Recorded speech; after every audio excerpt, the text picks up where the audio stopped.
So, welcome back, guys. First of all, a very warm good evening, good morning, good afternoon, whenever you are watching this lecture on the YouTube. So, today we are going to continue one of the what I can say सबसे बड़ा chapter, ठीक है, जो कुछ बच्चे छोड़ के जाते हैं एग्जाम्स में। वाई? बिकॉज सर इसके अंदर बहुत सारी लिमिट्स है, बहुत सारी बातें हैं, और कब कितने मार्क्स का आ जाए no one knows. Peoples are like this, some students say me like this. So, what we are going to do with this chapter? Let me clear you out that we have completed three chapters, chapter 1, 2, and 3, and now we are moving ahead on to our next very important chapter, chapter 4, share capital and debentures. Last sir हम लोगों ने जो chapter 3 पढ़ा था, ठीक है, prospectus and allotment of securities, ठीक है, उसके अंदर कितने सेक्शन पढ़े थे? सेक्शन 23 से चालू करके 42 तक, तो ये तो हम लोग पढ़ चुके हैं। तो अब हम लोग ये जो चैप्टर 4 पढ़ेंगे, ठीक है, यहाँ पे हम लोग कौन से सेक्शंस पढ़ने वाले हैं? यहाँ पे चालू होगा सेक्शन नंबर 43 से जो चलेगा 72 तक। तो इसीलिए ये बड़ा हो जाता है, इतने सारे सेक्शंस है इसके अंदर और बहुत सारी बातें हैं, ठीक है। और एक आध क्वेश्चन आना बनता ही बनता है एग्जाम पे। तो हम लोग इसके साथ रिस्क नहीं ले सकते, हमको इसको अच्छे से पढ़ के जाना है, ठीक है। कई सारे बच्चे इसको पढ़ते ही नहीं है, बट अभी हम लोग इसको रिवीजन में फास्ट ट्रैक में ही उसको इतना अच्छे से पढ़ लेंगे सो डैट हमारा ग्रिप बहुत अच्छा बन जाए, ठीक है। तो we are going to start. जैसा कि तुम सबको पता है, अपन लोग जब भी कोई भी नया टॉपिक चालू करते हैं तो सबसे पहले उसके अंदर कितने सेक्शंस है वो पढ़ते हैं, ठीक है, उसके बारे में एक ब्रीफ आइडिया लेते हैं and then we move forward, ठीक है। तो ये देखो 72 तक की यहाँ पे पूरे सेक्शंस है। तो ये हम लोग इतने सारे सेक्शंस पढ़ने वाले हैं, उसमें से मोस्ट मोस्ट इंपॉर्टेंट को बहुत अच्छे से पढ़ेंगे, ठीक है। तो चलो चालू करते हैं। पहले ये चैप्टर है क्या सर? अभी देखो कंपनी आपकी बनने की थी, बन गई, प्रिलिमिनरी इनकॉर्पोरेशन हो गया उसका, उसने पैसा मंगाना था, पैसा मंगा लिया।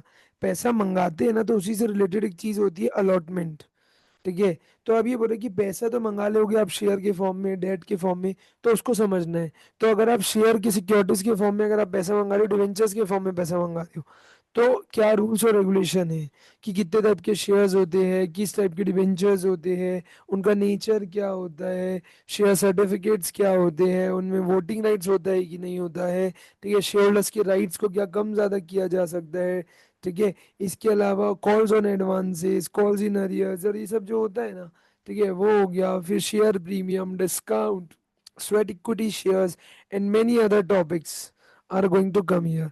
तो हम लोग ये देखने वाले हैं।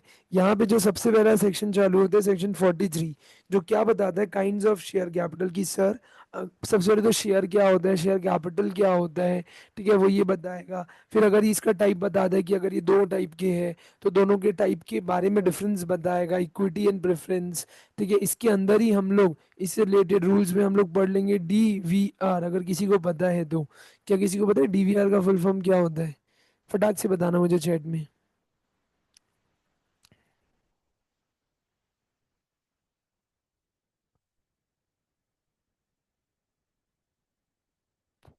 यस, डिफरेंशियल वोटिंग राइट्स वाले शेयर्स, एग्जैक्टली, ठीक है।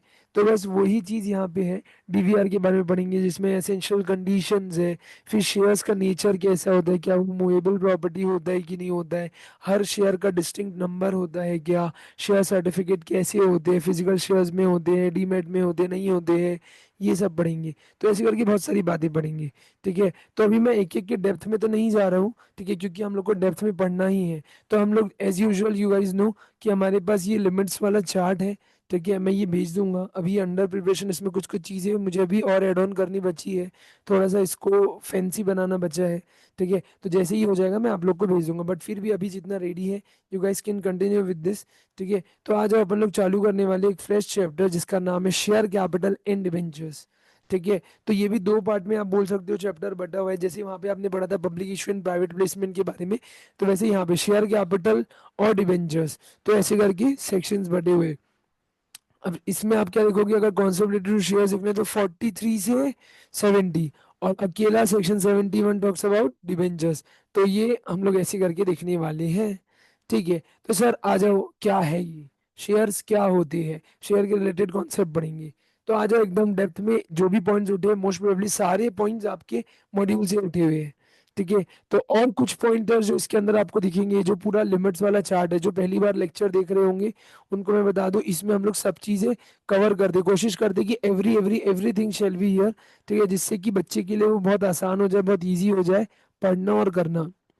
सारे पॉइंट्स ऑलमोस्ट मॉड्यूल से ही उठे हुए हैं। ठीक है, तो will move forward into this. Let's start. सबसे पहले सर, शेयर क्या होता है? शेयर ना किसी भी कंपनी का एक ओनरशिप इंटरेस्ट बताता है। ये share means the share in the share capital of the company and include stock, ये तो उसकी डेफिनेशन है। यस, तो हम लोग पढ़ेंगे। ठीक है, देखो यहाँ पे भी लिखी है। ठीक है, पढ़ेंगे। तो ये है क्या एक्चुअली सर? सर ये बताता है, share represent the ownership interest in a company with entrepreneurial risk and rewards. तो ये एज ए एंटरप्रेन्योर आपको जो रिस्क और रिवॉर्ड साथ साथ चलते हैं आपको मिल रहा है, ये कुछ नहीं है, it is just a brief introduction. ठीक है, वेयर इज डिवेंचर क्या डिपिक्ट करता है, क्या शो करता है? ठीक है, it shows the lenders interest. Of course, अगर आपको किसी ने कोई उधारी में पैसा दिया है, तो वो लेंडर का क्या इंटरेस्ट इन्वॉल्व है आपकी कंपनी में। ठीक है, जिसका क्या होता है लिमिटेड रिस्क और रिटर्न्स, और यहाँ पे एंटरप्रेन्योरल रिस्क यानी कि ओवरऑल रिस्क ओवरऑल रिटर्न। तो शेयर्स कैरी, ठीक है, ownership. Debentures don't carry ownership, instead they carry limited interest, limited risk and limited returns. ठीक है, ऐसा। तो ये सब चीजें हैं। चलो आ जाओ, सेक्शन 43 चालू करते हैं। काइंड्स ऑफ शेयर कैपिटल, ये क्या है सर? सबसे पहली डेफिनेशन उन्होंने बताई सर, शेयर क्या होता है? एक शेयर, अगर इन जनरल मैं बताऊं ना, तो समझो ये कोई कंपनी है, कंपनी का ओवरऑल 5 लाख का शेयर कैपिटल है। तो 5 लाख में से अगर समझो मेरा 5,000 रुपये लगा हुआ है, 5K, तो ये इस पूरे शेयर कैपिटल का एक पर्टिकुलर पोर्शन है, इतना जो मेरा लगा हुआ है। तो ये इतने बड़े इसमें, तो ये लिखा है क्या? Share means a share in the share capital of the company. तो ये पूरा क्या है? कंपनी का शेयर कैपिटल, उसमें से इतना पोर्शन क्या है? मेरा शेयर है। तो ये लिखा है share means the share in the share capital of the company and include stock. और इसके अंदर क्या आता है? Stock stock stock. स्टॉक के बारे में भी हम लोग पढ़ेंगे नीचे कि सर स्टॉक क्या होता है और कैसे चलता है। तो बट इतना समझ में आ गया, ये डेफिनेशन इजी याद हो जाएगी। सेक्शन 2 क्लास 4 में डिफाइंड है, share means a share in the share capital of the company and include stock. तो ओवरऑल शेयर कैपिटल जो कंपनी का है, उसमें से मेरा पोर्शन, मेरा शेयर कितना है? तुमको पता होगा पिज्जा की 4 स्लाइसेस होती है, तो अगर मेरे पास एक स्लाइस है तो उतना पोर्शन मेरा है, दैट इज शेयर। ठीक है, तो लिखा है जो कंपनी का कैपिटल है उसी को हम लोग क्या बोलते हैं? शेयर कैपिटल, जो अलग अलग यूनिट्स में डिवाइडेड है, जिसका कुछ सर्टेन फेस वैल्यू होता है। जैसे एग्जाम्पल के तौर पे मैं बोल सकता हूँ कि ये 5 लाख का ओवरऑल अमाउंट है ना, तो मेरे 50,000 शेयर्स है ऑफ 10 रुपीज ईच।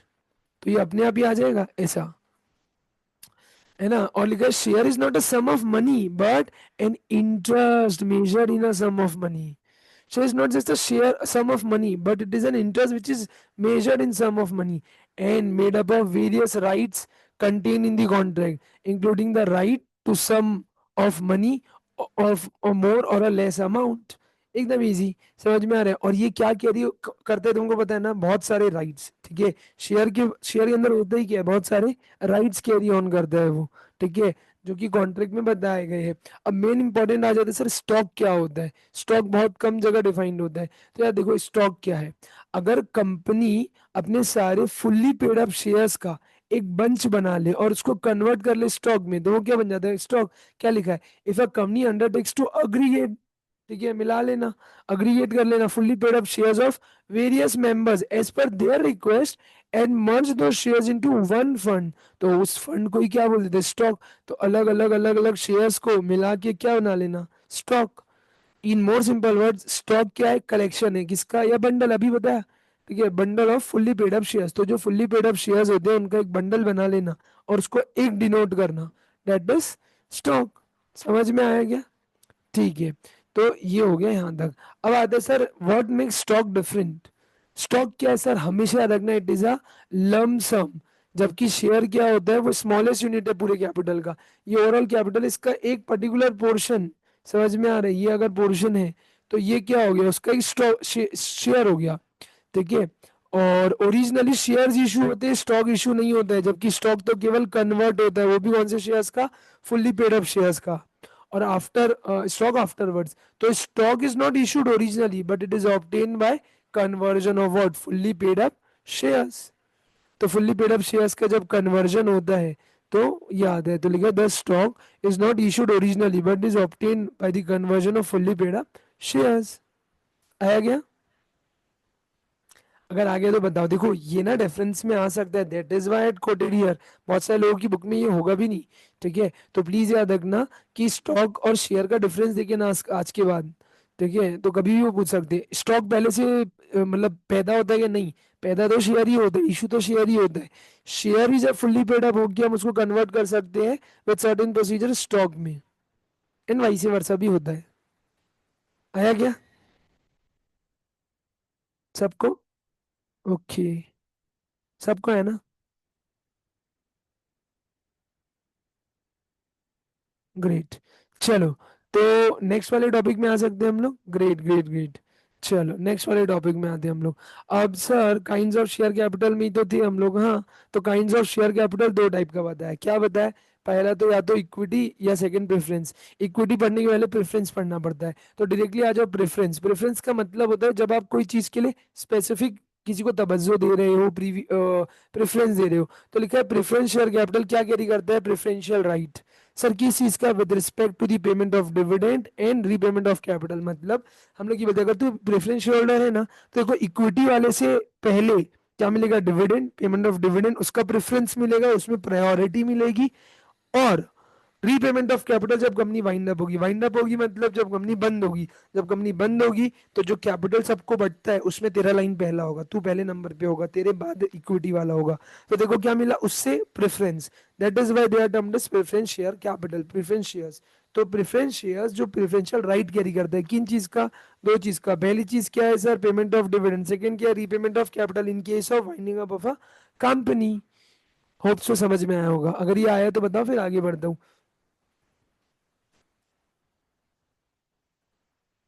इतना अगर समझ में आया तो मैं आगे बढ़ता हूँ। चलो आगे होगा। नेक्स्ट आता है equity share capital. Equity share capital क्या बोलता है सर? इक्विटी कैपिटल वो है जो ये प्रेफरेंस नहीं है, सबसे बेस्ट आंसर यही है। लड़का कौन है जो लड़की नहीं है? भाई वो यही बोलना चाह रहा है। इक्विटी कैपिटल क्या है? जो प्रेफरेंस नहीं है और जिसमें क्या है? Voting right. तो सर प्रेफरेंस में वोटिंग राइट नहीं होता है? नहीं, इन जनरल नहीं होता है। सर डिबेंचर में तो होता ही नहीं है। प्रेफरेंस शेयर्स में इन जनरल वोटिंग राइट नहीं होता है, प्रोवाइडेड लिमिटेड वोटिंग राइट्स होता है, जैसा भी आगे मैं बताऊंगा तब। ठीक है, इसके अलावा ये जो डिविडेंड हो सकती है, मतलब ये जो हो सकता है इक्विटी शेयर, ये कितने टाइप का बच सकता है? With differential right regarding dividend, voting या अदरवाइज। मतलब ये दो टाइप का बता दिया, या विद वोटिंग राइट या डिफरेंशियल राइट्स।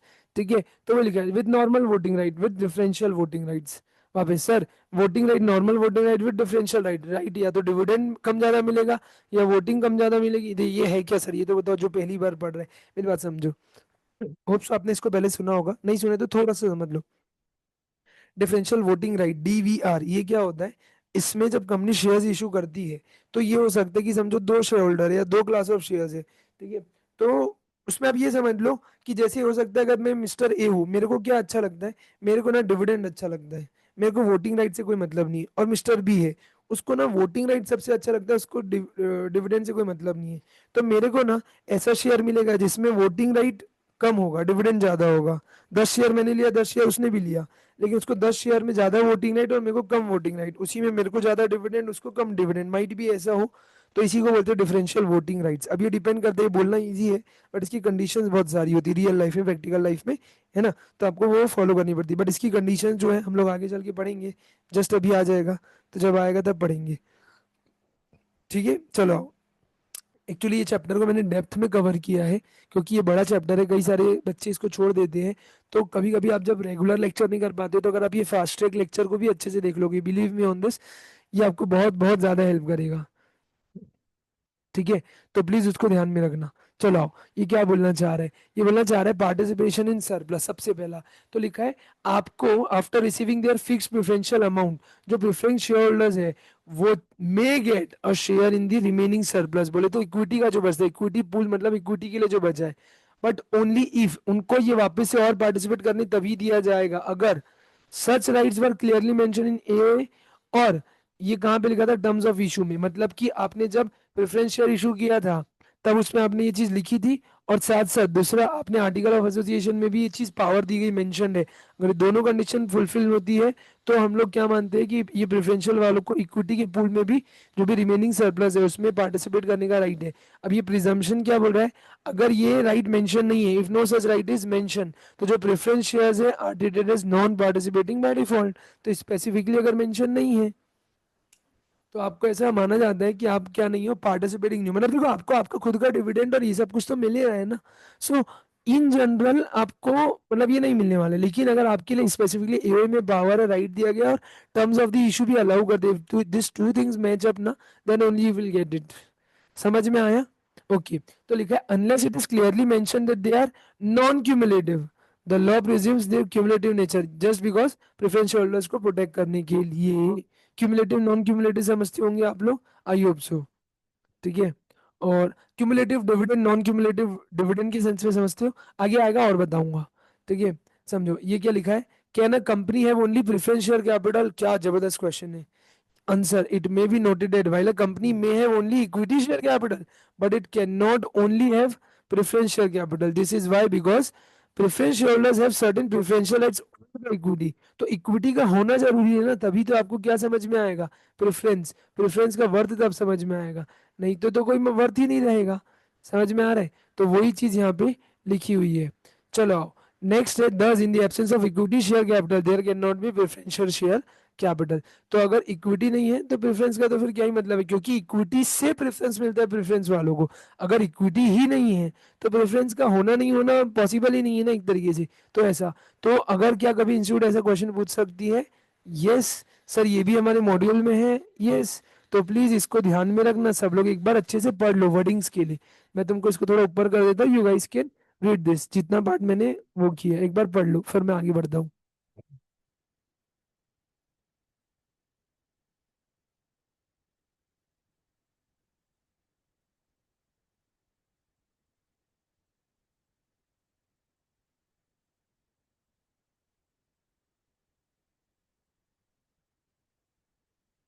पढ़ लिए क्या सबने? तो आगे बढ़ता हूँ।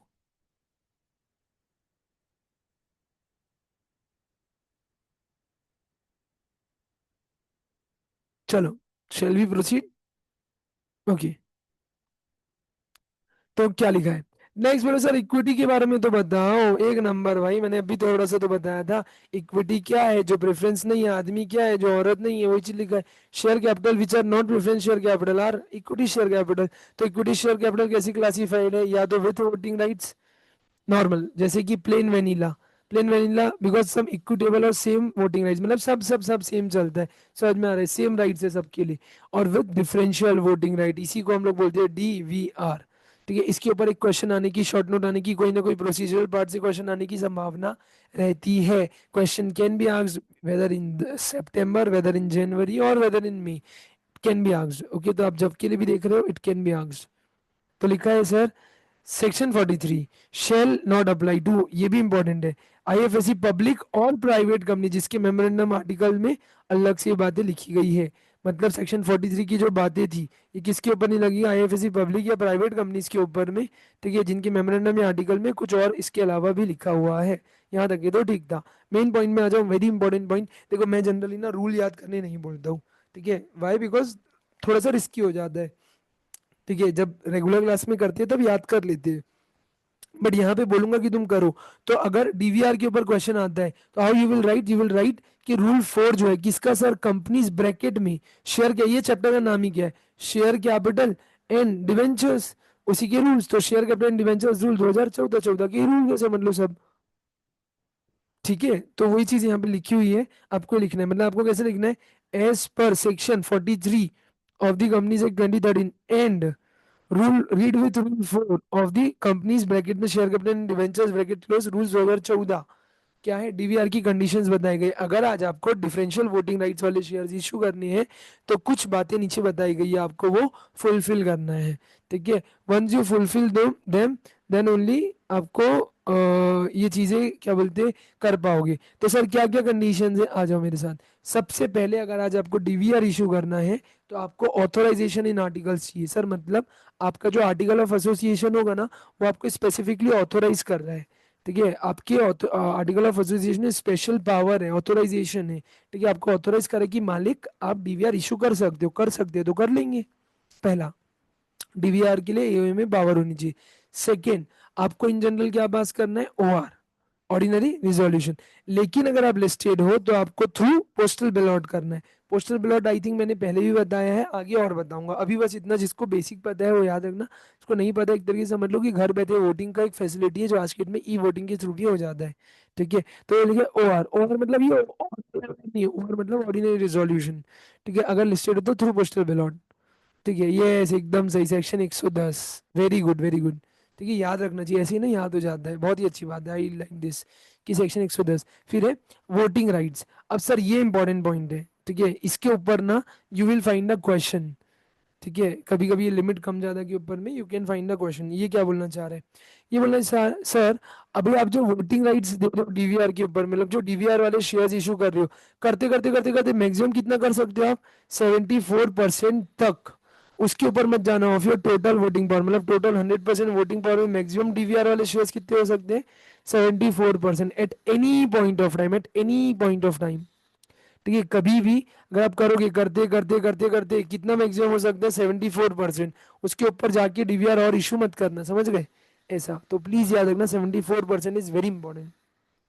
ठीक है, नेक्स्ट है, सॉरी हाँ, चलो लेट्स स्टार्ट। ये क्या बोल रहा है, ड्यूरिंग द लास्ट 3 इयर्स। अब ये अच्छा पॉइंट है ना, 3 5 3 अपने को याद रखना, ये क्या है, 3 3 साल का क्या बोल रहा है, ये बोल रहा है सर आपने ना लास्ट 3 सालों में क्या नहीं किया, डिफॉल्ट नहीं किया, किसमें, filing of financial statement, annual return, किसके पास सर, आर ओ सी के पास, आर ओ सी के पास, आर ओ सी के पास, आर ओ सी के पास financial statement, annual return. Annual return का सेक्शन याद है क्या, 92। फाइनेंशियल स्टेटमेंट का याद है क्या, 137। तो इनको जो है फाइलिंग करने का पिछले 3 साल में आपने डिफॉल्ट नहीं किया है। इसके अलावा, ठीक है, आप कोई कोर्ट या ट्रिब्यूनल के द्वारा पेनलाइज नहीं किए हुए, कौन से, आरबीआई एक्ट के अंदर, सेबी एक्ट के अंदर, सेक्रे एक्ट के अंदर, फेमा एक्ट के अंदर, या कोई और स्पेशल एक्ट के अंदर आपके ऊपर कोई कोर्ट या ट्रिब्यूनल ने क्या नहीं लगाया, पेनल्टी नहीं लगाया है, तो आप ही कर सकते हो। तो 3 साल वाली कंडीशन ये हो गई। इसके अलावा आपका ना कोई D3P का डिफॉल्ट नहीं होना चाहिए, subsisting default at this time, जब मैं इशू कर रहा हूँ समझो, डीवीआर। ठीक है, तब मेरा कौन सा डिफॉल्ट नहीं होना चाहिए, subsisting default of D3P। Sir ये D3P क्या वर्ड होता है, एक्चुअली ये तो मैंने निमोनिक के तौर पे लिखा है। D for 3 bar D3P, D for dividend, D for deposit, D for debentures, और पी फॉर प्रेफरेंस शेयर्स। तो इनका रीपेमेंट वगैरह का समझ में आया? जैसे कि समझा, मैंने प्रेफरेंस शेयर इशू तो किया लेकिन रिडम्पशन नहीं किया। ठीक है, मैंने डिवेंचर तो इशू किया लेकिन उसका रिडम्पशन या रीपेमेंट नहीं किया। डिपॉजिट इशू किया, ठीक है, मैच्योर हो गया लेकिन उसका रीपेमेंट का टाइम आया तब हाथ खड़े कर दिया। या डिविडेंड डिक्लेयर तो किया लेकिन पेमेंट नहीं किया। ठीक है, या इनमें से किसी का इंटरेस्ट अगर खा के बैठा हूँ तो फिर मैं नहीं बढ़ सकता आगे, ये भी एक कंडीशन है। इसके अलावा व्हाट दे आर सेइंग कि आपका 5 साल में नीचे लिखा हुआ कोई भी डिफॉल्ट नहीं होना चाहिए। पास्ट 5 ईयर्स में, लास्ट 5 ईयर्स में आपका नीचे लिखा हुआ कोई डिफॉल्ट नहीं होना चाहिए। कौन सा सर, डिविडेंड के पेमेंट का, प्रेफरेंस शेयर्स के डिविडेंड के पेमेंट का। अगर आपने bank, financial institution, state level financial institution, SFI, कहीं से भी कोई टर्म लोन लिया और वो खा के बैठे हो या उसका इंटरेस्ट, इसके अलावा आपको एम्प्लॉयज की कोई स्टेशनरी पेमेंट जो अथॉरिटी को पे करनी थी आपने वो ट्रांसफर नहीं करी, वो पेमेंट नहीं किया है, समझ में आ रहा है, stationery payment of employees to any authority. Example समझो, पीएफ का पैसा था, कोई तो भी ऐसी चीज थी जो आपको ट्रांसफर करनी थी बट आपने नहीं की। अगर आपने नहीं किया, ठीक है, तो फिर ये आपने गलत किया, और गलत किया तो गलत का फल गलत ही होता है, इन द सेंस आपको अलाउ नहीं करेंगे। नेक्स्ट क्या है, crediting the amount in the IPF. और आईपीएफ, आईपीएफ का फुल फॉर्म क्या होता है, investor education and protection fund, जो सेक्शन 125 में बनाया जाता है, डिविडेंड वाले चैप्टर में यू विल फाइंड इट। तो अगर आपने उसके पेमेंट में भी कोई डिफॉल्ट किया है, क्रेडिट नहीं किया इतना अमाउंट, तो you have done wrong. And if you have done wrong तो उसका पेनल्टी, पनिशमेंट अलग ही है, मतलब ये वही क्या है कि आपको ये चीज अलाउ नहीं करेंगे, तो ये आपका नहीं होना चाहिए। ठीक है, अच्छा, लेकिन अगर सर आपने डिफॉल्ट किया तो डिफॉल्ट को आपने क्या कर लिया, गुड गुड कर लिया, मतलब सर अच्छा कर लिया। हाँ, मतलब जो मैंने लोगों का पैसा खा के बैठा था ना, कौन सा term loan, statutory payment, IPF में पैसा डालना, ये सब मैंने, जो मेरी गलत हरकतें थी वो सही हो गई, सुधर गई। तो बोलता है अगर सुधर गई ना तो उसके 5 साल के बाद आप क्या कर सकते हो। ठीक है, तो जैसे ही आपका 5 साल खत्म होगा, जहां से वो सही करने का होगा, जैसे समझो मैंने ये जून में, समझो 13 जून को, क्या बोलते, 2025 को क्या किया, ये डिफॉल्ट गुड किया, तो ये फाइनेंशियल ईयर कहाँ खत्म होगा, 31 मार्च 26 में। तो वहां से 5 साल खत्म होने के बाद मेरे को क्या कर सकता हूँ, मैं डीवीआर इशू कर सकता हूँ। मतलब 5 साल के लिए एक तरह से आप समझ लो बैन हो गए, या आप वो बार के अंदर आ गए।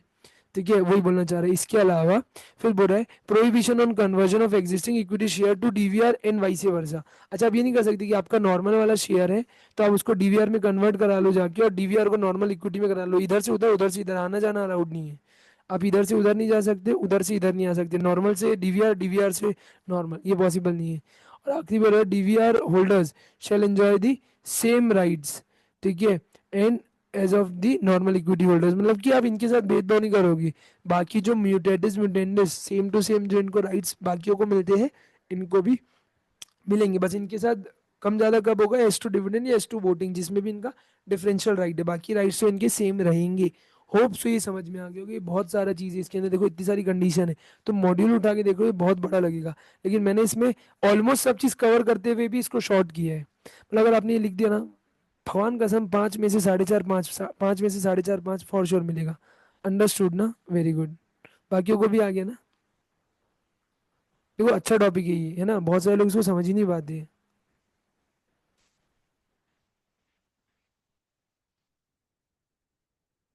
और बाकियों को, ओके, ग्रेट ग्रेट, बढ़िया। ना इसको प्लीज अच्छे से याद रखना, है ना। तो अगर मैं तुमको ऐसे आंख बंद करके मैं खुद भी रिवाइज करूँ, तो सर क्या था, section 43 read with rule 4 of share capital in debentures rules, ठीक है, 2014। ये क्या बोलता है कि सर सबसे पहले आपके पास क्या होना चाहिए, एओए में पावर, ओआर अगर आप लिस्टेड हो तो पोस्टल बैलॉट के थ्रू करना। इसके अलावा हाँ, डीवीआर का 74% के ऊपर टोटल वोटिंग पावर के ऊपर नहीं जाएगा। ठीक है, मतलब उससे ज़्यादा इशू मत कर देना। लास्ट 3 साल में आपने फाइनेंशियल स्टेटमेंट एनुअल रिटर्न की फाइलिंग का कोई डिफॉल्ट नहीं किया, कोर्ट ट्रिब्यूनल से पेनलाइज नहीं हो। आरबीआई, सेबी, सेक्रा और फेमा एक्ट के अंदर में आपका कोई D3P का सबसिस्टिंग डिफॉल्ट नहीं है। और हम्म, क्या था, हाँ, D3P का फुल फॉर्म क्या था, D for dividend, D for deposit, D for debenture, तो 3D हो गया। और पी फॉर पी, तो D3P, P for preference shares, तो इसका कोई डिफॉल्ट नहीं किया आपने। प्रेफरेंस डिविडेंड खा के बैठे हो, टर्म लोन खा के बैठे हो, स्टेशनरी पेमेंट खा के बैठे हो, या आईपीएफ में पैसा डालने का था वो खा के बैठे हो। अगर ये खा के बैठे हो तो आपको अलाउड नहीं होगा डीवीआर इशू करना। लेकिन जो आपने खाया था आपने वो रिटर्न कर दिया, और जो जिस फाइनेंशियल ईयर में रिटर्न किया वहां से 5 साल खत्म होने के बाद आप वापस क्या कर सकते हो, डीवीआर इशू करने के लिए एलिजिबल हो जाओगे। ठीक है, आप इधर से उधर, उधर से इधर नहीं कर सकते, मतलब कन्वर्जन अलाउड नहीं है, normal to DVR, DVR to normal. ठीक है, तो ये सब चीजें इसके अंदर है। बढ़ू के आगे फटाक से बाकी सेक्शंस में।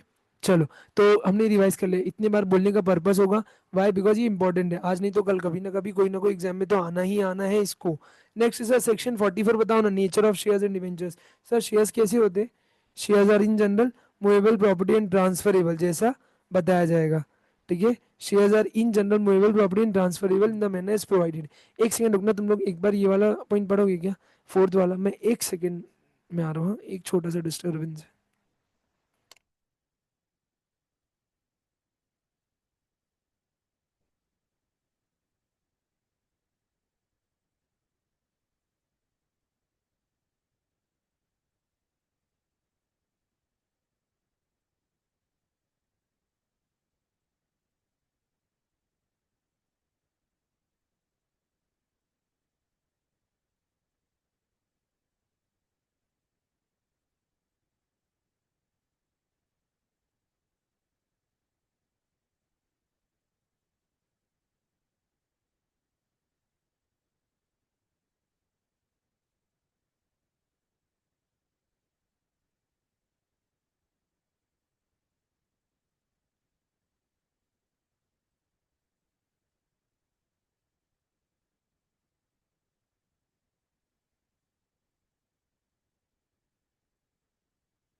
Okay okay okay, I am back, I am back. चलो, thank you so much for waiting for me. Okay, हाँ, चलो, लेट्स स्टार्ट। तो मैं क्या बताता, ये समझ में आया होगा कि शेयर्स क्या है, this are movable as well as transferable. भाई सर ट्रांसफरेबल सर क्या फ्रीली ट्रांसफरेबल है? हाँ, लेकिन कौन सी कंपनी का, पब्लिक कंपनी का। सर प्राइवेट कंपनी का रेस्ट्रिक्टेड ट्रांसफरेबिलिटी, अगर तुमको याद आएगा मैंने एक कॉन्सेप्ट पढ़ाया था, पीआरएल का, आर फॉर रेस्ट्रिक्शन था। तो शेयर्स तो ट्रांसफरेबल है, मूवेबल है, लेकिन S provided in AOA, AOA में क्या, या तो पीआरएल लिखा हुआ है यानी प्राइवेट कंपनी, तो आर फॉर रेस्ट्रिक्शन है, तो प्राइवेट कंपनी के शेयर्स ट्रांसफरेबल तो है लेकिन एज अ मैनर जो बताया जाएगा उसमें। और मूवेबल तो होता ही है, shares are movable property, they are not immovable property. आएगा समझ में? चलो section 45, numbering of share. Sir हर शेयर का क्या होता है अपना खुद का डिस्टिंक्ट नंबर। हर शेयर का अपना खुद का क्या होता है? डिस्टिंक्टिव नंबर, डिस्टिंक्ट नंबर होता है ना। लेकिन ये किसके केस में नहीं होता सर? डीमेट। आज के डेट में पूरे क्या चलता है? डीमेट। डीमेट का मतलब क्या होता है? डीमेटलाइज फॉर्म। तो वहां तो आपको कोई अलग से फिजिकल शेयर सर्टिफिकेट मिलते ही नहीं है ना, तो उसके बारे में ये बता रहे हैं। अब क्या बोल रहा है सेक्शन 46, सर्टिफिकेट ऑफ शेयर्स। ये अच्छे से समझना, इसके ऊपर क्वेश्चन आ सकता है, आएगा तो थोड़ा सा भारी भी पड़ सकता है। इसका मतलब क्या होता है सर? देखो ये जनरली ये पूरा जो हम लोग सर्टिफिकेट ऑफ शेयर्स पढ़ रहे हैं ना, ये मेनली किसके रेफरेंस में पढ़ रहे हैं? फिजिकल शेयर सर्टिफिकेट की। समझ में आ रहा है? तो फिजिकल शेयर सर्टिफिकेट के रेफरेंस में पढ़ रहे हैं, क्योंकि डीमेट में तो फिजिकल ये सब सर्टिफिकेट वगैरह का तो सीन ही नहीं होता है। तो मेरा ये क्या होता है? Primer facie evidence of title. Title मतलब ओनरशिप।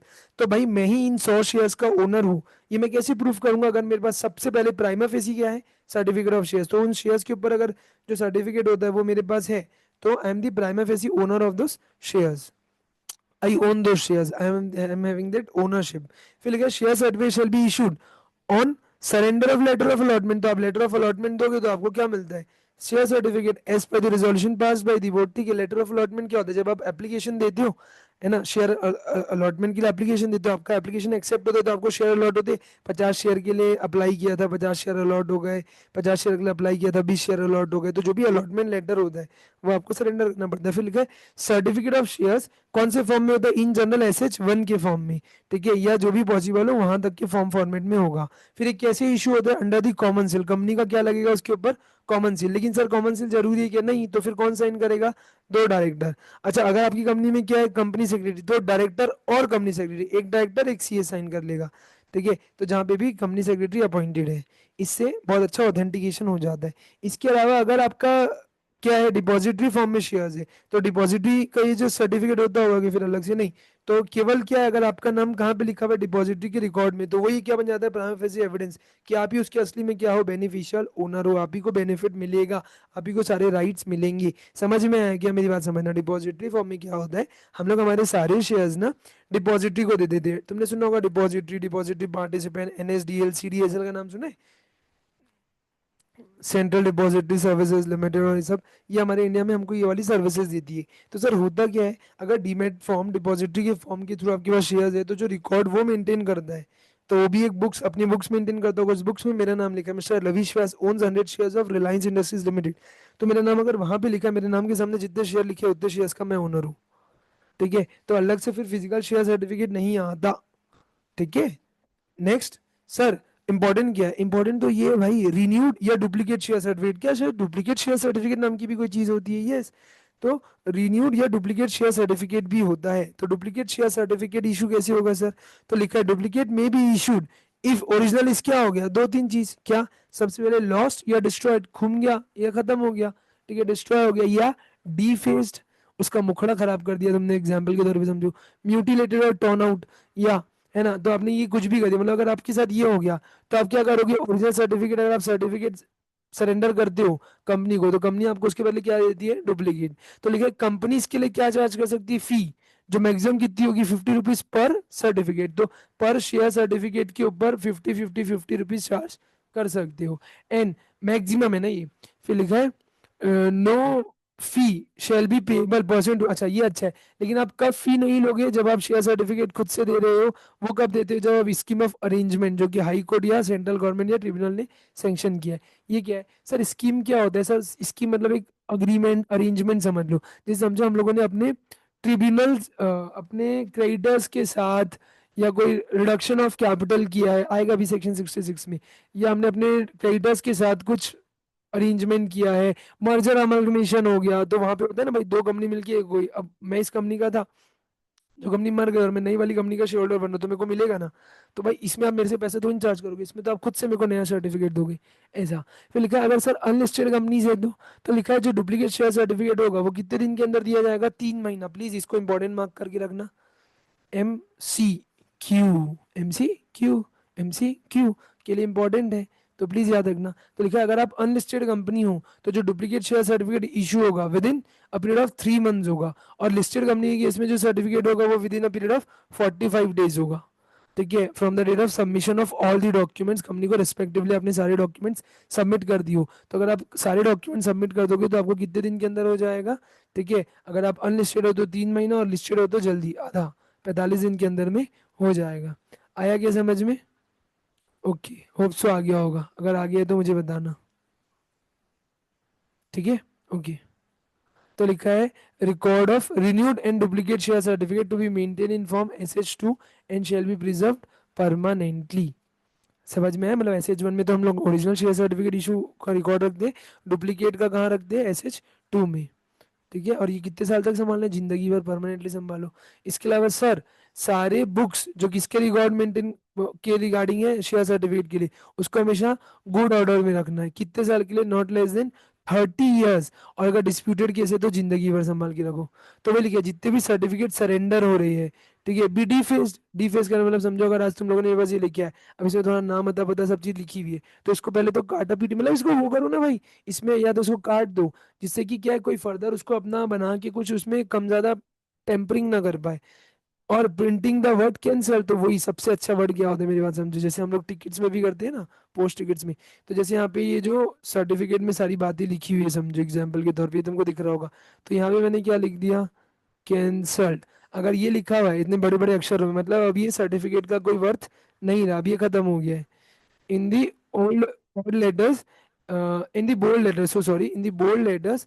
ठीक है, तो बोल्ड लेटर्स में आपको लिखना है सर्टिफिकेट में be destroyed after the expiry of 3 years, जहां से सरेंडर हुआ था। तो तुमने जो दिया था उसके बाद अब इसको 3 साल के बाद इसको डिस्ट्रॉय कर दूंगा, जला दूंगा, फेंक दूंगा, खराब कर दूंगा, जो भी करना है करके इसको हटा दूंगा मेरी कस्टडी से।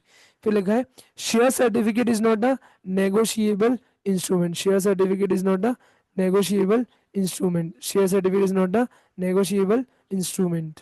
ठीक है, कंपनी में issue only one share certificate in all the respect, in all those cases where shares are held by more than one person jointly with others, and delivery of shares certificate to any one of them will amount to delivery of all। Please एक बार सब लोग पढ़ो, फिर मैं बताता हूँ। एक बार सब लोग ये सेकंड वाला पॉइंट पढ़ो, इंपॉर्टेंट है। तुमको आया कि समझ में? तुम बताओ चैट में, नहीं आया तो मैं बताऊंगा। इंपॉर्टेंट है, अच्छे से पढ़ के रखना। They can ask any question on this.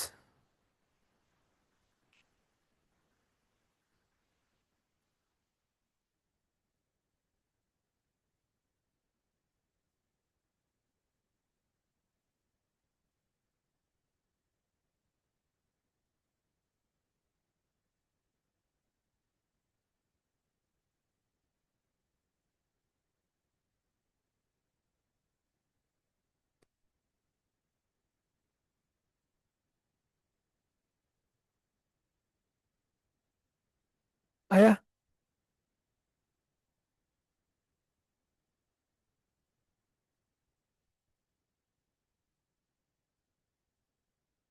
Okay, एकदम सही।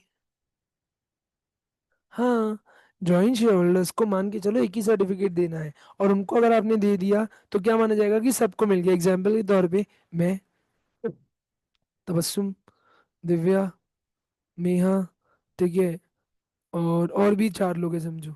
इतने सारे लोग मिलके सर्टिफिकेट लेते हैं, लेकिन तुमने केवल मेरे को सर्टिफिकेट दिया, तो क्या मान लेंगे? एक ही देना है क्या? हाँ, एक ही देना है, सबको अलग अलग थोड़ी ना बांटते फिरेंगे। इसके अलावा सर, अगर एक को भी दे दिया तो क्या मान लेंगे कि सबको मिल गया, सबके नॉलेज में आ गया। ठीक है, एज अ प्रिंसिपल एजेंट नहीं पढ़ते हम लोग, बस वैसे ही।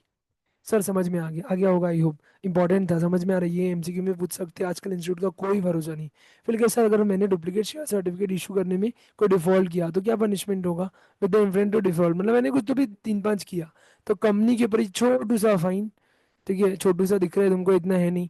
तो फाइन कितना है? 5 times the face value of the shares involve, जितने का है, और हायर 10 टाइम्स तक जा सकता है, या ₹10 करोड़, दोनों में से जो भी हायर होगा।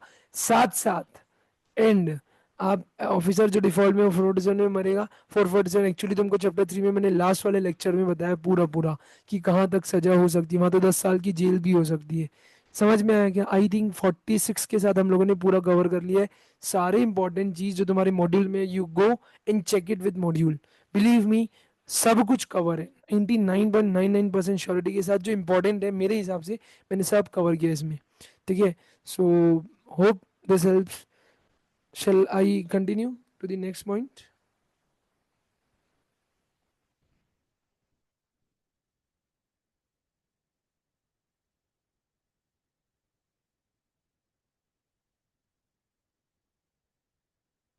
बोलो। Great great. ओके, बढ़िया। चलो, तो 47 वोटिंग राइट्स, ये भी अच्छा है भाई, एक नंबर पॉइंट है। ये अच्छा, वोटिंग एक चीज याद रखना, जो इक्विटी वाले हैं तो ना वो ऐसा मुंह उठा के किधर भी वोट कर सकते। प्रेफरेंस वाले हर जगह वोट नहीं कर सकते। Preference shares have a right on voting but limited rights on voting. Equity हर जगह वोट कर सकता है, किधर वोट करना, मैं वोट करेगा, मैं इक्विटी वाला है। तो लेकिन इक्विटी शेयर्स की अगर आप वोटिंग राइट देख रहे हो, तो वो हर रेजोल्यूशन में वोट करने का पावर रखते हैं। ठीक है। और अगर पोल लिया गया है तो उनका प्रोपोर्शन क्या होगा, on the offer paid up equity share capital, तो ओवरऑल कैपिटल में वो जितना रखते हैं उसके अकॉर्डिंग वो लोग वोट करेंगे। फिर लेकिन निधि कंपनी केस में no member shall exercise voting right on a poll in excess of 5% of the total voting power, voting rights of the equity. तो लेकिन निधि के केस में मैक्सिमम एक बंदा कितना परसेंट रख सकता है, 5% on the total voting rights. तो ओवरऑल जितना भी राइट है उसमें से एक अकेला बंदा कितना रख सकता है, 5% तक का रख सकता है, उसके ऊपर का नहीं। ठीक है। फिर प्रेफरेंस शेयर कैपिटल के बारे में क्या बोल रहे हैं। ठीक है, हाँ, प्रेफरेंस शेयर सर, इनको हर जगह वोट करने का राइट नहीं है, केवल उन्हीं जगह पे वोट करने का राइट है, वेरी इंपॉर्टेंट, जहाँ इनके राइट्स डायरेक्टली अफेक्ट हो रहे हो, राइट्स को डायरेक्टली। जैसे कि समझो कभी मैटर है वाइंडिंग अप का, अब अगर कंपनी वाइंड अप हो रही है तो इक्विटी तो मरेगा तो प्रेफरेंस भी मरेगा ना, कंपनी बंद होगी तो दोनों का नुकसान होगा, तो प्रेफरेंस वालों से भी पूछो। जैसे कि लिखा है वाइंडिंग अप, या रिडक्शन ऑफ कैपिटल, या रिडक्शन ऑफ इक्विटी, या preference share capital, repayment of capital, ये करे तो इसमें इनको भी दुखता है तो पीड़ा होगी, बुरा लगेगा, तो इनसे भी पूछो। तो जहाँ इनके राइट्स मेनली क्या है, डायरेक्टली अफेक्ट हो रहे, वहीं इनको वोटिंग का राइट मिलता है। इनका भी क्या है, जब पोल लिया जाएगा तो प्रपोर्शन क्या होगा to the paid up preference share capital of the company, तो ओवरऑल प्रेफरेंस शेयर कैपिटल में इनका कितना प्रपोर्शन है उसके अकॉर्डिंग इनकी वोटिंग राइट्स होंगे। फिर लिखा है सारे रिजोल्यूशन इफ डिवाइडेड, अच्छा इनको क्या, अगर इनको डिविडेंड नहीं मिला, क्यूमुलेटिव वाला जैसे समझते हो ना, अगर समझो हम लोगों ने प्रेफरेंस वालों को लगातार 2 साल तक डिविडेंड नहीं दिया, खा के बैठे उनका, जबकि इनको तो इसी चीज का प्रेफरेंस का राइट था ना। तो अगर लगातार 2 साल तक मैं इनको नहीं दिया, इनका पैसा खा के रखा हूं, तो अपने आप इनको कौन सा राइट मिल जाता है, सारे रिजोल्यूशन में, जैसे इक्विटी वाले वोट करते हैं वैसे ये लोग भी हर रिजोल्यूशन में वोट कर सकते हैं। This is very important point. कितने साल का, 2 साल का, अगर मैंने कंटिन्यूस 2 साल का पैसा इनको नहीं दिया, खा के बैठा हूँ, ठीक है, तो इनको फिर अगली बार से सारे रेजोल्यूशन में वोट करने का राइट आ जाता है। सर आया क्या समझ में, हाँ। ये देखो उसका पूरा एक चार्ट बना हुआ है, अगर तुम ये चार्ट पढ़ लोगे ना तो पूरी चीजें तुमको क्लियर हो जाएगी। ठीक है। तो ये यहाँ पे पूरा ये बना हुआ है। फिर लिखा है सर सेक्शन 47 अप्लाई नहीं होगा, किसको, आईएफएससी पब्लिक कंपनी को, एक प्राइवेट कंपनी को जिसके मेमोरेंडम आर्टिकल्स में अलग से कुछ और लिखा हुआ है। तो यानी कि प्राइवेट, देखो आईएफएससी के ऊपर तो अभी तक ही उन्होंने नहीं पूछा, लेकिन ये प्राइवेट कंपनी में पूछ सकता है, तो इंपॉर्टेंट क्या हो जाता है प्राइवेट, तभी तो मैंने दिया एक्सेप्शन के तौर पे कि भाई अगर कोई प्राइवेट कंपनी है, ठीक है, तो उसके मेमोरेंडम आर्टिकल ऑफ एसोसिएशन में कुछ और लिखा है तो वो वैसा चलेगा, वहां के हिसाब से वो लोग चला सकते हैं, उसके अकॉर्डिंग वोटिंग रेट्स कम ज्यादा ऊपर नीचे हो सकता है। ठीक है, ऐसा, होप सो आ गया होगा। आ गया क्या, ग्रेट। चलो एक और सेक्शन करते हैं अभी। पहला है सेक्शन 48। सर ये क्या, variation of share holders right, ये बहुत अच्छा है। ठीक है, ये बोलते हैं भाई अगर आज की डेट में आपको शेयर होल्डर्स के राइट्स को क्या करना है, वेरिएशन करना है, चेंजेस करना है, अल्टर करना है, अमेंड करना है, कुछ तो भी कम ज्यादा ऊपर नीचे करना है, तो कर सकते क्या भाई, बोले हाँ कर सकते। कैसे कर सकते, तो लिखा है जो प्रोविजन होगा ना वेरिएशन का, वो कहाँ होना चाहिए, मेमोरेंडम या आर्टिकल्स में होना चाहिए। अगर नहीं है क्या वेरिएशन करने के लिए, तो कहीं से भी, जो आपने जिस क्लास का एग्जाम्पल, ये है क्या सर, समझो एग्जाम्पल के तौर पे मैं किसी class of equity share holders का, ठीक है, या प्रेफरेंस समझ लो एग्जाम्पल के तौर पे, सबसे अच्छा समझो 12% प्रेफरेंस शेयर होल्डर्स, इनके कुछ तो भी राइट्स है, उन राइट्स को मैं क्या करना चाह रहा हूँ, वेरिएशन चेंजेस करना चाह रहा हूँ, कर सकते हो क्या, हाँ। पहले तो क्या बोले, या तो ये लोग स्पेसिफिकली कहाँ ऑथोराइज है, मेमोरेंडम आर्टिकल में, अगर नहीं है, इन एब्सेंस, आपका ये जो टर्म्स ऑफ इशू ना, जब आपने समझो 2 साल पहले ये इशू किया था 12% प्रेफरेंस शेयर्स, तब इसमें कोई बार नहीं था, तब वहां पे कोई उसके टर्म्स में कोई प्रोहिबिशन नहीं था कि बाद में कल चल के हम लोग इसको क्या नहीं कर सकते, चेंज या अमेंड या वेरिएशन नहीं कर सकते, तो अब कर सकते हैं फिर। समझ में, मतलब स्पेसिफिकली प्रोहिबिशन नहीं होना चाहिए। तो लिखा है right of a class may be varied by writing consent, मतलब written consent of 3/4 of the value of shares of that class. ये क्या बोलना चाह रहा है कि अगर आप किसी क्लास ऑफ शेयर होल्डर्स के राइट्स को क्या करना चाह रहे हो, चेंज करना चाह रहे हो, तो सबसे पहले क्या हो सकता है, या तो तुम मेरे पास आए, कितने लोग जो चेंज कराने वाले वो कम से कम कितने होने चाहिए, 3/4 वैल्यू ऑफ डेट शेयर्स, तो वो लोग मेरे पास आए, या कंपनी ने मीटिंग बुला के क्या पास कर लिया, ऐसा स्पेशल रेजोल्यूशन, कुछ नहीं, तुम मेरे पास आए, राइटिंग में एक पन्ना लेके आए, तुमने लिख के दिया हम लोग कितने ओवरऑल शेयर होल्डर्स के 3/4 शेयर होल्डर्स है, ठीक है, और हम ही लोग अपने राइट्स को क्या करना चाहते हैं, ऐसा ऐसा ऐसा ऐसा चेंज करना चाहते हैं, यू ओनली अलाउ मी, तो मैं कर लूंगा। या मैं तुम्हारे पास आया, मैं मीटिंग बुलाया और मैंने तुमको बोला मालिक अपने को ये राइट चेंज करना है, अगर तुमने वहां पे क्या पास कर दिया, SR, तो I can proceed then also. तो दोनों कंडीशन रखना, ठीक है। अच्छा अभी इन जनरल समझो, अगर क्या हो रहा है कि एक क्लास ऑफ शेयर होल्डर्स के राइट्स को चेंज करने से, समझो, दूसरे क्लास ऑफ शेयर होल्डर्स के राइट्स को क्या हो रहा है, अफेक्ट हो रहा है, ठीक है, तो in class of share holders से भी परमिशन लेनी पड़ेगी, ठीक है ना। अगर वेरिएशन एक क्लास ऑफ को अफेक्ट करता है तो similar approval required, similar approval मतलब ये 3/4 की इन लोग की भी अप्रूवल लगेगी, तब जब तक इसमें 3/4 लोग हाँ नहीं बोल देते, क्योंकि यहाँ चेंज करूंगा ना तो यहाँ अफेक्ट हो रहा है, तो यहाँ के लोगों से भी तो पूछना पड़ेगा ना। आई होप समझ में आ रहा होगा, ये 12% वालों को अगर चेंज करूंगा कुछ भी, तो 15% वालों को दुख दर्द पीड़ा होगी, तो इनकी दुख दर्द पीड़ा सुनूं, और इन लोगों में से कितने लोग 3/4 लोग अगर अग्री कर रहे हैं हंसते हंसते, हाँ ठीक है ना सर कोई दिक्कत नहीं ना, चल जाएगा, तो फिर ठीक है, फिर कोई दिक्कत ही नहीं है। लेकिन most important point, very very important point, ठीक है, प्रैक्टिकल क्वेश्चन आएगा केस लॉ के फॉर्म में, तुम शायद उसमें खत्म हो जाओगे, कोलैप्स हो जाओगे।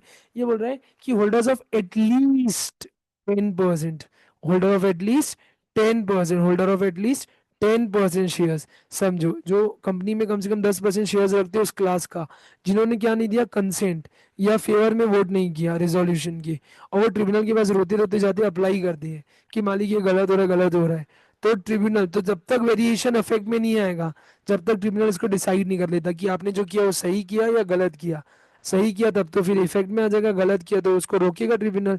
तो unless until it is confirm bye tribunal, confirm मतलब ट्रिब्यूनल जब तक अपना उसमें मुहर नहीं लगा देता कि सही है, गलत है, अच्छा है, बुरा है, अलाउड है, नॉट अलाउड है, तब तक आप इसमें कुछ भी नहीं कर सकते। आया क्या? तो सर आपने इतना बोला इंपॉर्टेंट, इंपॉर्टेंट क्या इंपॉर्टेंट, ये 10%, तुमको एकदम अच्छे से याद रखना है। वो जो क्वेश्चन आएगा ना उसमें 10% का कैलकुलेशन आएगा, और शायद तुम 10% का कैलकुलेशन अच्छे से नहीं कर पाओ, तो मैंने बोला कि it is very important. Sir next ये बोला कि जो एप्लीकेशन ये आपको करना है ना, जो 10% वालों कितने दिन में करना है, 21 डेज, यहाँ से कंसेंट मिली या रिजोल्यूशन पास हुआ, मतलब वो 3/4 वाले लोगों ने हाँ बोला या रिजोल्यूशन SR पास हो गया, तो उसके 21 दिन में आपको रोते रोते किसके पास जाना है, ट्रिब्यूनल के पास, है ना। और ट्रिब्यूनल का जो भी ऑर्डर होगा वो किसको बताओगे, उसके छोटे रजिस्ट्रार को बता दोगे, और रजिस्ट्रार फिर 30 दिन के अंदर बता देना ऑर्डर, ठीक है, वो नोट कर लेगा। फिर लिखा है new issue of preference shares ranking pari passu with existing shares, और cancellation of shares and reduction of capital also do not amount to variation. अब ये इंपॉर्टेंट है, ये क्यों है, क्योंकि इसको वेरिएशन नहीं बोल रहे, मतलब आपने क्या किया, प्रेफरेंस शेयर्स नया इशू किया विद रैंकिंग पारी पासू। पारी पासू समझ में आता है कि तुम लोगों को पारी पासू क्या होता है, क्या होता है पारी पासू मतलब,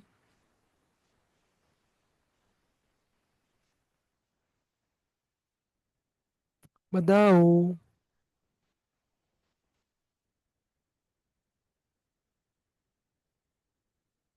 हाँ, equal footing, equal rights, same same ऐसा टाइप से भी बोल सकते हो, ठीक है। तो वही बोलना चाह रहे हैं भाई कि जो नया इशू आप कर रहे हो सेम टू सेम उन्हीं की, जैसी उनकी कंडीशंस थी वैसी इनकी भी कंडीशन है, ठीक है। मैं नया शेयर इशू कर रहा हूँ आज, तो आप इसको कहीं से भी ऐसा ये मत बोल देना कि मैंने इसमें कोई वेरिएशन किया, या मैं शेयर्स कैंसिलेशन कर रहा हूँ, कैंसिलेशन ऑफ शेयर्स या रिडक्शन ऑफ कैपिटल कर रहा हूँ, तो उसके अलग से एक्शन बने हुए, उसकी अलग चीज़ें है, तो उसको यहाँ इंक्लूड मत करना, वो अल्ट्रेशन वगैरह अलग सेंस में होगा, and that is legally allowed. तो आप उसको वेरिएशन वैसे मत बोलना, क्योंकि उसके लिए अलग से सेक्शन बने हुए, वो अलग से डीलिंग होती है। होप सो ये आ गया होगा। ये इंपॉर्टेंट है नोट, इसलिए मैंने दिया है, क्योंकि ये पूछ सकते एग्जाम में, will it amount to variation और not, so you have to write no this is not allowed as variation, because law ने स्पेसिफिकली बोला, इनके अलग अपने सेक्शन है, रूल्स है, स्पेसिफिक लॉ है। नेक्स्ट सेक्शन में आता है 49, call shares to be on uniform basis. कुछ नहीं है, समझो, call shall be on the uniform basis. आज समझो हम लोग जो कॉल में पैसा मंगाते हैं, वो किसी से कुछ मंगा सकते हैं, जैसे ए से 10 रुपए और बी से 6 रुपए मंगा रहा हूँ, तो लिखा है call shall be made on uniform basis on all the shares, जो कि एक कैटेगरी, एक क्लास को फॉर्म करते हैं।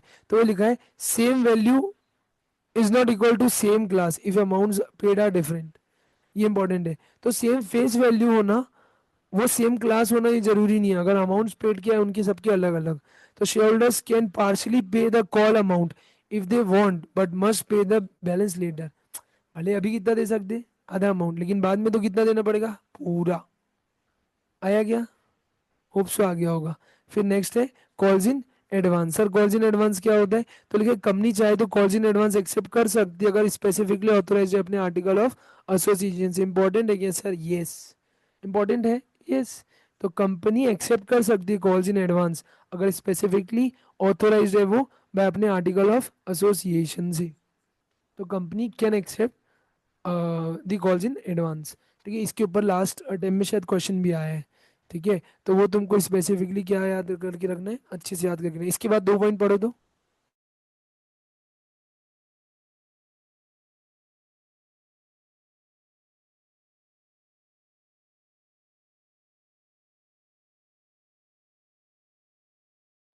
पढ़ रहे हो ना? हेलो। हाँ।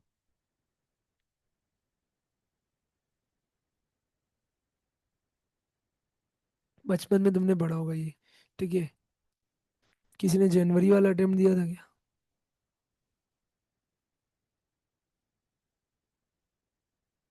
लास्ट जनवरी वाला?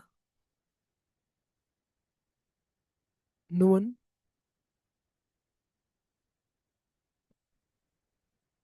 नहीं दिया था, ओके। तो ये क्या बोल रहे हैं, कंपनी चाहे तो company calls in advance accept कर सकती है स्पेसिफिकली अगर उसके एओए में पावर है, दिया हुआ है। लेकिन वोटिंग राइट नहीं मिलता कॉल्स इन एडवांस। मतलब समझो मेरे से 10,000 रुपये मैंने एक्स्ट्रा दे रखा है, तो 10,000 शेयर, 10,000 रुपये के ऊपर मेरे को एक्स्ट्रा वोटिंग राइट मिले, ये पॉसिबल नहीं है। लेकिन इसके ऊपर क्या मिल सकता है, इंटरेस्ट। लेकिन अगर वो भी कहाँ लिखा है, आर्टिकल से परमिटेड है तो। समझ में है, ये 3 पॉइंट इंपॉर्टेंट है। फिर आते हैं sir payment of dividend in proportion of cost. या समझो ओवरऑल कैपिटल में आपका कितना प्रपोर्शन है पेड अप में, उतना ही आपको क्या मिलेगा, डिविडेंड। तो लिखा है, अगर आप एओ से ऑथोराइज हो तो कंपनी में pay dividend in proportion to the paid up capital. तो जितना पेड अप कैपिटल में आपका प्रपोर्शन है उसके अकॉर्डिंग आपको क्या मिलेगा, डिविडेंड। तो लिखा है dividend on partly paid up equity shares can be paid on a pro rata basis, but preference shares dividend are always paid at a fix rate. Important है वो नोट, याद रखना। प्रेफरेंस शेयर्स का जो dividend होगा वो हमेशा always paid at a fix rate, of course. And ये प्रोराटा बेसिस में पे होता है, जितना आपका पेड अप है उसके अकॉर्डिंग उतना आपको पेमेंट मिल जाएगा। इतना आ गया क्या? होप सो आ गया होगा। देखो इसके बाद वाले जो सेक्शंस है ना, इसको मैं कल से चालू करने का सोच रहा हूँ। आज मैं इसके डेप्थ में नहीं जा रहा। ठीक है, इसको अपन कल करेंगे, क्योंकि देखो कई सारे बच्चे ऐसे होंगे जिनके लास्ट के लेक्चर्स नहीं हुए होंगे, प्रोस्पेक्टस तक का एक आधा पार्ट छूटा हुआ होगा, और ये चैप्टर बड़ा है। बट एक बार अगर अपन फ्लो पे आ गए ना, आज अपन लोग ने जनरल पार्ट निपटा दिया है, तो will continue from the next lecture. चलेगा ना सबको? तो अपन फिर उसको आगे वैसा बढ़ा देंगे, क्योंकि ये थोड़ा सा बर्डन सम हो जाता है। तो इतना अगर अपन ने पढ़ा, घर जाके एक बार अच्छे से रिवाइज कर लो तुम लोग। ठीक है, यस। ठीक है, तो ये हो जाएगा। चलेगा ना? चलो, so let's end the video, will continue from the next lecture. चलो बाय।